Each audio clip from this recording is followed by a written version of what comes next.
Hi everyone, welcome back to Morningstar post-race. We did the interview before we left, showing you a bit about our provisioning, our fuel and our water. We're just doing a quick follow-up of how the boat looks after it's all over. It's wet. The boat is very, very wet. We got absolutely hammered the first week out from Melbourne.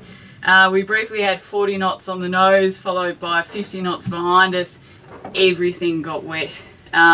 Shortly after that, it got very warm on Morningstar. And between the warm and the wet, Morningstar is now covered in mould. So we're going to show you some shots of the amazing moulds of Morningstar very, very shortly, and the conditions that Pete and I have been living in for the last 39 days. But just quickly, all our nicely organised little bags of food and little treats here and there. That worked really well to start with until we had, I won't be over dramatic and say it was a knockdown, but we certainly laid the boat over.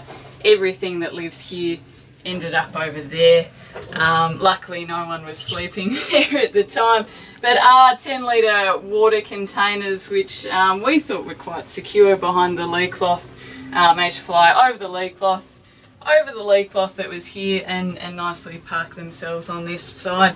So it was a good reminder of you should lash things down really, really carefully. In other news, we didn't use as much fuel as we imagined. Altogether, we used 37 litres for the trip. That was a long way shy of the 200 litres that we budgeted for. So all our fuel containers have actually made it full from Melbourne to Osaka, and they'll be doing the job on the way home for us instead. Food-wise, we were pretty happy. We ate very well here on Morningstar. We never went hungry.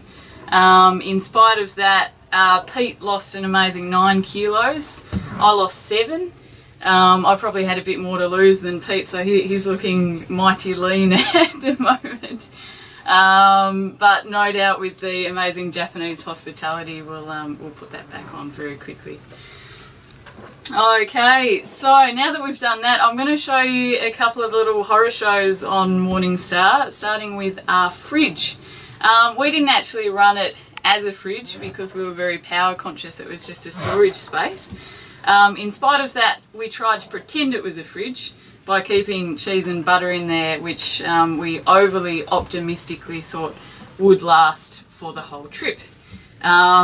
Much to my dismay, butter doesn't last through the tropics outside of a fridge, and it's got some very colourful little additions to it, which we'll show you shortly.